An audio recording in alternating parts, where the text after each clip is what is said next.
रितु, ये क्या है? तुम तो मुझे अपनी आधी तनख्वाह देती थी, पर आज तो ये कम है। विनीता जी ने अपनी बहू रितु से पूछा।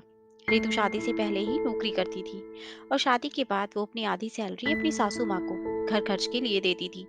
हालांकि विनीता जी ने कभी उससे मांगा नहीं, पर उसे पता था कि घर का छोटा बड़ा सामान सासू माँ ही मंगवाती है, इसलिए अपनी मर्जी से अपनी आधी तनख्वाह विनीता जी को दे देती थी। पर उस दिन रितु ने आधे से भी कम पैसे अपनी सासू माँ को दिए थे। हाँ माँ जी, अब से मैं इतने ही पैसे आपको दे पाऊंगी, रितु ने जवाब दिया। पर क्यों? तेरी तनख्वाह तो बढ़ी थी, तूने ही तो कहा था। तो पैसे ज्यादा देने की बजाय तू कम पैसे दे रही है। बहू, ऐसा क्यों?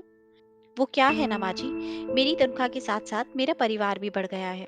अंश के पैदा होने के कुछ ही दिनों बाद मुझे नौकरी ज्वाइन करनी थी, पर आपने तो अंश की देखभाल करने से मना कर दिया। हाँ हाँ, जानती हूँ, आपके पाँव में दर्द है, इसलिए तो अंश अपनी नानी के पास रहता है। एक बच्चे के 1000 खर्चे होते हैं, और आपको तो पता ही है भाई का परिवार भी अब बड़ा हो गया है, तो उसकी तनख्वाह से जैसे तैसे उनका ही खर्च चलता है। इसलिए मैंने सोचा है अपनी तनख्वाह में से थोड़े पैसे अपनी माँ को दे दूँ, ताकि उनके खर्चों में अंश की वजह से कोई खींचातानी ना हो। ये क्या बात हुई भला?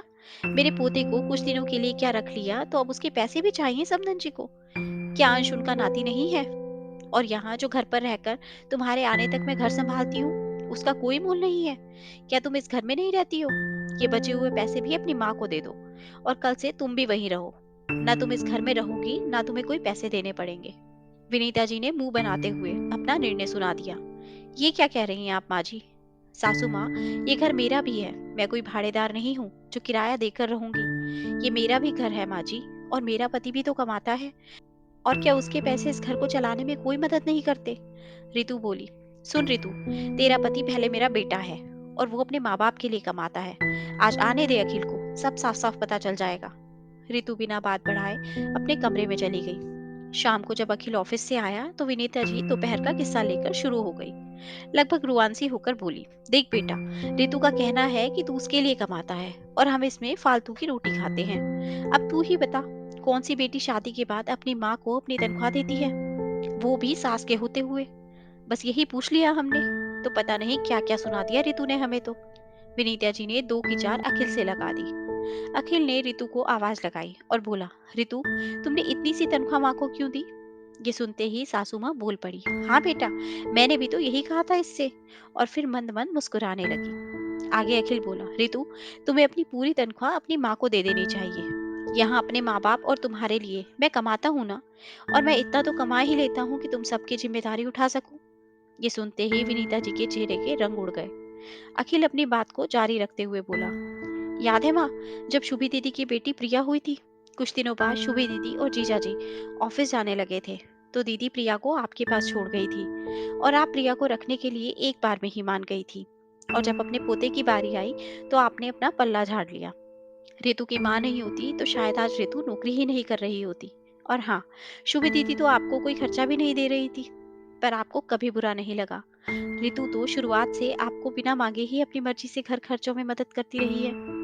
आज हमारा बेटा वहां नहीं भी रह रहा होता, तब भी रितु को पूरा हक बनता है कि वो अपनी कमाई का कुछ हिस्सा अपने माँ बाप को दे। माँ, शादी समझौता नहीं होता, ये तो एक साझेदारी होती है, जहाँ दोनों परिवारों में भेदभाव नहीं, बल्कि बराबरी का रिश्ता होना चाहिए। विनीता जी अपने बेटे को अपने खिलाफ होता हुआ देखकर बात संभालते हुए बोली, बेटा, आज तूने इतनी बड़ी बात कह दी। सच में, हम बहू को बेटी तो कह देते हैं, पर कभी मान नहीं पाते। शायद इसी वजह से हम शादी को समझौता ही समझ लेते हैं। रितु, आज से मेरा पोता मेरे पास ही रहेगा, और हाँ, मुझे उसके लिए तेरी तनख्वाह का कोई हिस्सा नहीं चाहिए। पर हाँ, बस तू उसे नहला कर जाना, वो मुझसे नहीं होता, क्योंकि वो शैतान मेरी सुनता ही नहीं, अपनी दादी पर जो गया है। विनीता जी की ये बात सुनकर सब लोग मिलकर एक साथ हंसने लगे। दोस्तों, आशा करती हूँ आपको ये कहानी अच्छी लगी होगी, और जरूर कुछ नया सीखने को मिला होगा। आपका एक लाइक, शेयर और सब्सक्राइब हमें ऐसी ही और वीडियोस बनाने के लिए मोटिवेट करता है। इसलिए अगर अभी तक आपने हमारा चैनल सब्सक्राइब नहीं किया, तो प्लीज़ आप हमारे चैनल को सब्सक्राइब करें। आपसे कल फिर मुलाकात होगी एक नई कहानी के साथ। धन्यवाद।